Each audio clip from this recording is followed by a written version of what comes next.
దేవునికి మహిమ కలుగునుగాక. కొరంథీయులకు రాసిన మరి లూకాసు వార్త 15వ అధ్యాయము 5వ వచనం నుండి చదువుదాం. 15వ అధ్యాయము 5వ వచనం. లూకాసు వార్త. అది దొరికినప్పుడు సంతోషముతో దానిని తన భుజముల మీద వేసుకొని ఇంటికి వచ్చి తన స్నేహితులను, పొరుగు వారిని పిలిచి గొర్రెపిల్ల తప్పిపోయినప్పుడట ఒకనికి 100 గొర్రెలు కలిగి ఉండగా వాటిలో ఒకటి తప్పిపోయిన ఎడల అతడు 99 అడవిలో విడిచిపెట్టి తప్పిపోయినది దొరకు వరకు దానిని వెతక వెళ్ళడా. కాపరి పని ఏం చేస్తాడు? కాపరి ఒక గొర్రెపిల్ల తప్పిపోయిన గొర్రెపిల్ల దొరకు వరకు తప్పనిసరి రాగలుగుతాడు. వచ్చి ఏం చేస్తాడు? దేవుని కృపను బట్టి వెతికిండు, దొరికిన తర్వాత ఏం చేస్తాడు?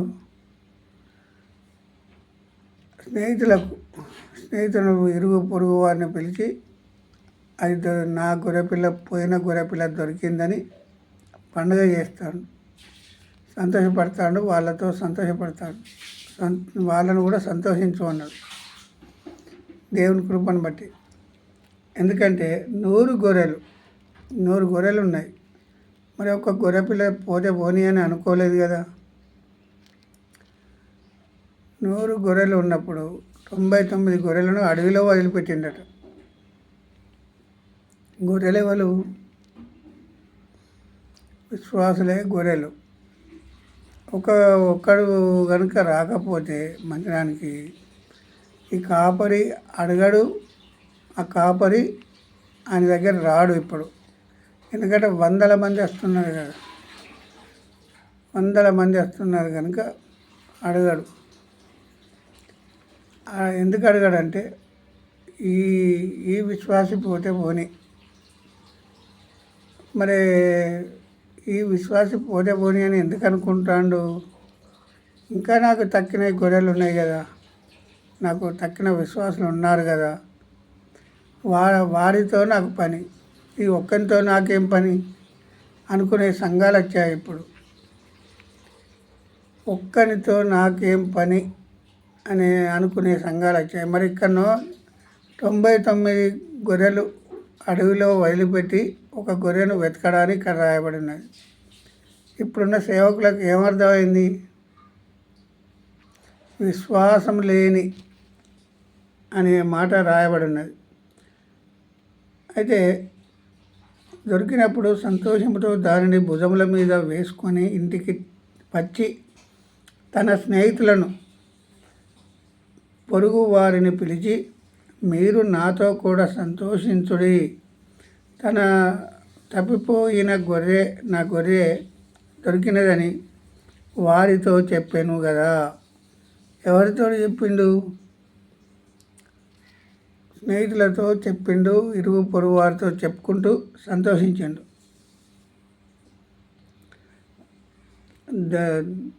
దొరికినదని వారితో చెప్పాను కదా. అటువలే మారు మనసు అక్కరలేని 99 మంది నీతి మంతుల విషయమై కలుగు సంతోషం కంటే మారు మనసు పొందు ఒక్క పాపి విషయమై పరలోకమందు ఎక్కువ సంతోషము కలుగును. ఇప్పుడు తప్పిపోయిన గొర్రెపిల్లే కదా అనే మాట కాపరి అనుకోలేదు. 99 గొర్రెలు వీళ్ళంతా ఏమనుకుంటారంటే మేము నీతిమంతులమనే అనుకొని మందిరానికి పోతాను. మారు మనసు అక్కరలేని మారు మనసు అనే మాట చెప్పిండు అక్కడ. మారు మనసు లేదు వారికి. నీతిమంతులం అయితే అనే మాట మందిరానికి పోతానం కనుక మేము నీతిమంతులం అనే మాట అనుకుంటాను హృదయంలో. కానీ మరి హృదయంలో అనుకునేది దేవుడు వింటాడు కదా. తప్పిపోయిన గొర్రె పిల్లాట మారు మనసు కలిగినది.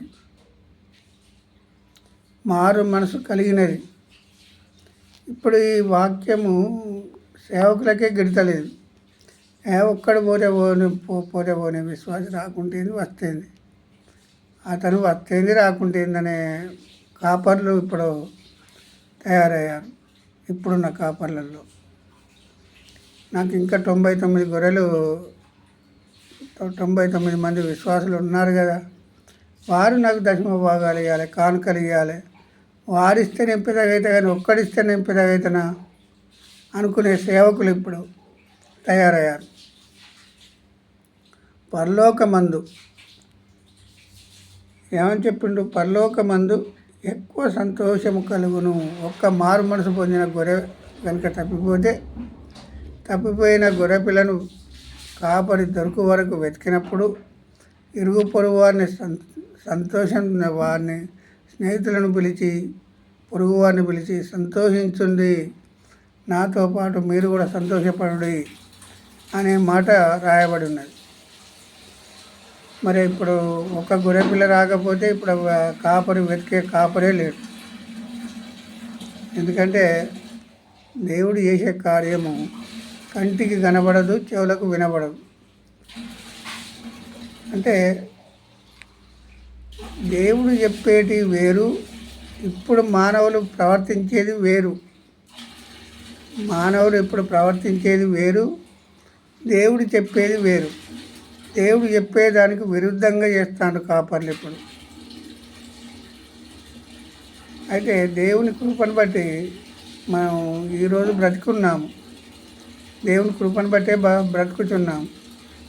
కానీ అయితే మారు మనసు పొందినది అడవిలో 99 వదిలిపెట్టిండట కాపరి. మరి 99 మందితో నాకు పని కదా, నాకు 99 మంది విశ్వాసులు ఉన్నారు కదా, మరి వారితో నాకు ఈ ఒక్క గొర్రెపిల్ల పోతేందని అనుకోలేదు. నిజమైన సేవకుడైతే ఇప్పుడు ఒక్క గొర్రెపిల్ల తప్పిపోతే వెతుకుతాడు.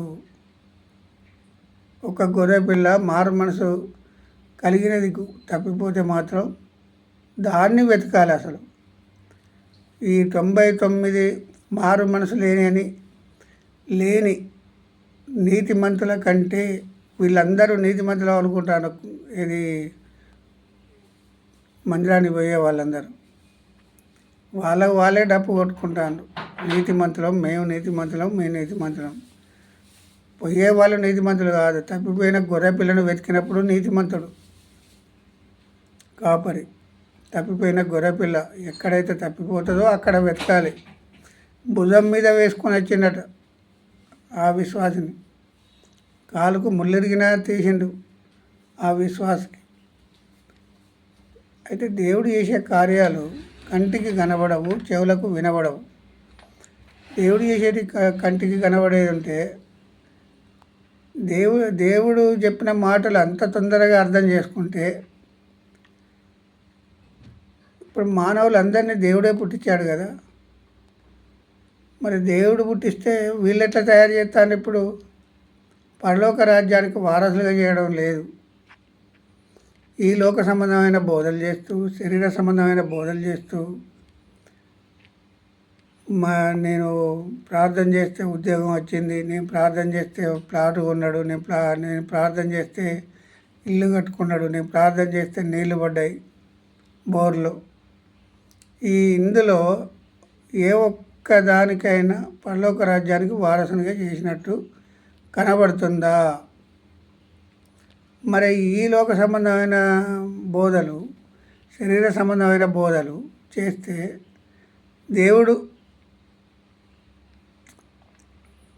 మెచ్చుకుంటాడా? చనిపోయిన తర్వాత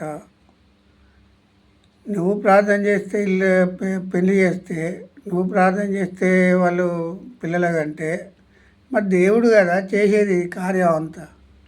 ఇతను కాదు కదా చేసేది.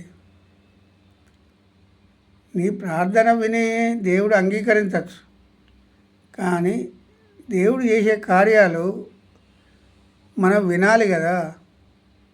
దేవుడు ఏమని చెప్తాడో మనం ఏమని మాట్లాడాలనేది తెలుసుకోవాలి కదా. దేవునికి మహిమ కలుగును గాక. ఆమేన్.